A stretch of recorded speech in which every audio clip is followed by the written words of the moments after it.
સમાચારમાં આગળ વધીએ તો રાહુલ ગાંધીની ન્યાય યાત્રાનો ગુજરાતમાં ત્રીજો દિવસ છે।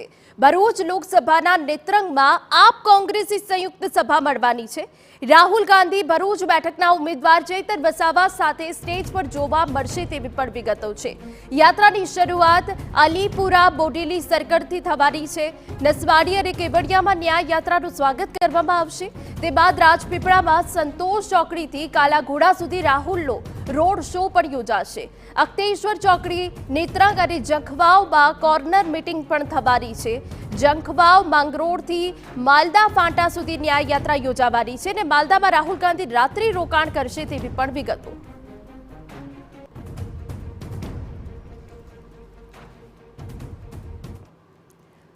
તો રાહુલ ગાંધીની ન્યાય યાત્રાનો ગુજરાતમાં ત્રીજો દિવસ છે, ત્યારે આ ન્યાય યાત્રાના ત્રીજા દિવસે કયા મહત્વના કાર્યક્રમ થવાના છે તેના માટે અમારા સંવાદદાતા નરેન્દ્ર રાઠોડ વધુ વિગત આપી રહ્યા છે। નરેન્દ્ર, તમારી પાસેથી જાણવા માંગીશું કે ન્યાય યાત્રાનો ત્રીજો દિવસ છે, રાહુલ ગાંધી દ્વારા કયા કયા કાર્યક્રમ, કઈ રાજકીય હલચલ આજે ત્રીજી ન્યાય યાત્રામાં જોવા મળી શકે છે?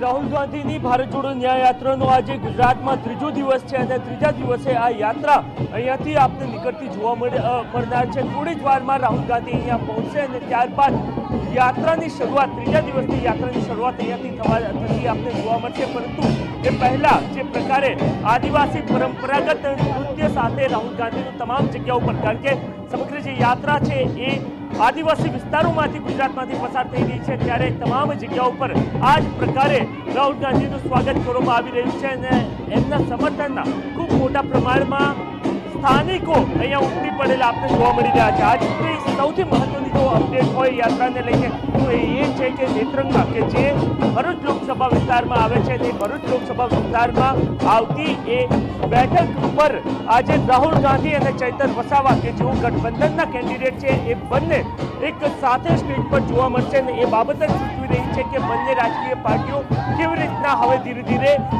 આગળ વધી રહી છે। જરૂરથી વિધાનસભા ચૂંટણી સમયનો એ માહોલ હતો કે જે સમયગાળા દરમિયાન ગીલા શીખવા જોવા મળ્યું હતું, પરંતુ આખરે જ્યારે હવે લોકસભાની ચૂંટણી અને બંને રાજકીય પાર્ટીઓએ ગઠબંધન કરી દીધું છે, એ સ્થિતિમાં આજે રાહુલ ગાંધી જ્યારે પહોંચી રહ્યા છે ત્યારે બંને વચ્ચે એક મીટિંગ પણ કરવામાં આવનાર છે। આ સિવાય રાજપીપળા, નેત્રંગ સહિતના અનેક વિસ્તારો, લગભગ 3 જે આદિવાસી જિલ્લાઓ છે ત્યાંથી આ યાત્રા પસાર થવાની છે।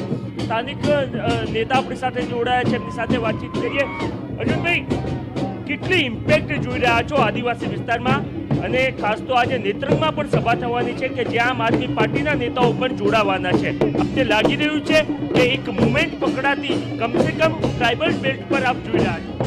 રાહુલના ઇન્ડિયા અલાયન્સના કોલના લોકોનો ભયંકર પ્રતિસાદ છે। લોકો એક થઈ રહ્યા છે। આજે અન્યાયી શાસન છે જેનાથી લોકોની બેરોજગારી વધી છે। અહીંયા નકલી કચેરીના કૌભાંડ 50-50 કરોડ રૂપિયા આદિવાસીઓને લૂંટાયા છે। બેકારી છે, વેપારીઓ બિલકુલ પરેશાન છે, ખેડૂત પરેશાન છે।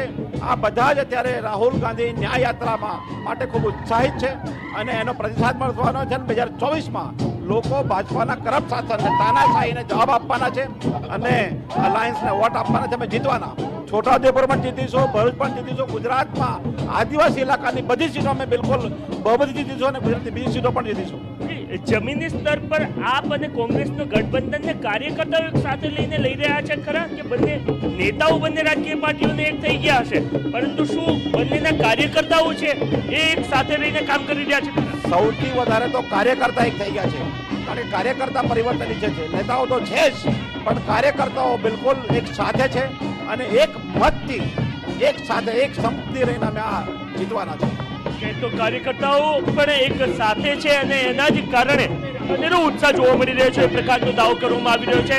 સૌથી મહત્વની વાત એ છે કે આ વખતે ગઠબંધનના કારણે એક પ્રકારનો આત્મવિશ્વાસ કાર્યકર્તાઓમાં પણ જોવા મળી રહ્યો છે, કારણ કે છેલ્લી જ્યારે વિધાનસભાની ચૂંટણી થઈ હતી ત્યારે ચાહે આમ આદમીના કાર્યકર્તાઓ હોય કે પછી કોંગ્રેસના કાર્યકર્તાઓ હોય, બંને કાર્યકર્તાઓ અલગ અલગ થઈને, એટલે કે વિપક્ષ અલગ થઈને લડતું હતું અને સામે ભારતીય જનતા પાર્ટી હતી, પરંતુ એક પ્રયત્ન કરવામાં આવ્યો અને એ પ્રયત્ન ગઠબંધનનો થયો છે. અને આ પર્ટિક્યુલર આદિવાસી વિસ્તાર છે, કારણ કે ભરૂચમાં ચૈતર વસાવા મજબૂત જોવા મળી રહ્યા છે. આ સિવાય દાહોદ સહિતનો જે વિસ્તાર છે ત્યાં પણ આમ આદમી પાર્ટીના કેટલાક ઉમેદવારો વિધાનસભા ચૂંટણીમાં સારું પ્રદર્શન કરી શક્યા હતા અને એના જ કારણે ગઠબંધન ખૂબ જરૂરી હતું. ગઠબંધન બાદ રાહુલ ગાંધી હવે અહીંયા આવ્યા છે અને આજે એ બંને નેતાઓની એક સ્ટેજ શેર કરતી એક જાહેર સભાનું પણ આયોજન કરવામાં આવ્યું છે અને માહિતી મળી રહી છે એ મુજબ એક પ્રકારનું શક્તિ પ્રદર્શન પણ એ હોઈ શકે છે. જી બિલકુલ નરેન્દ્ર, વધુ વિગત અમે તમને તમારી પાસેથી લેતા રહીશું. તો રાહુલ ગાંધીની ન્યાય યાત્રાનો ગુજરાતમાં ત્રીજો દિવસ છે. ભરૂચ લોકસભાના નેત્રંગમાં આપ કોંગ્રેસી સંયુક્ત સભા પણ મળશે અને એ સિવાય રાહુલ ગાંધી ભરૂચ બેઠકના ઉમેદવાર ચૈતર વસાવા સાથે સ્ટેજ પર જોવા મળશે.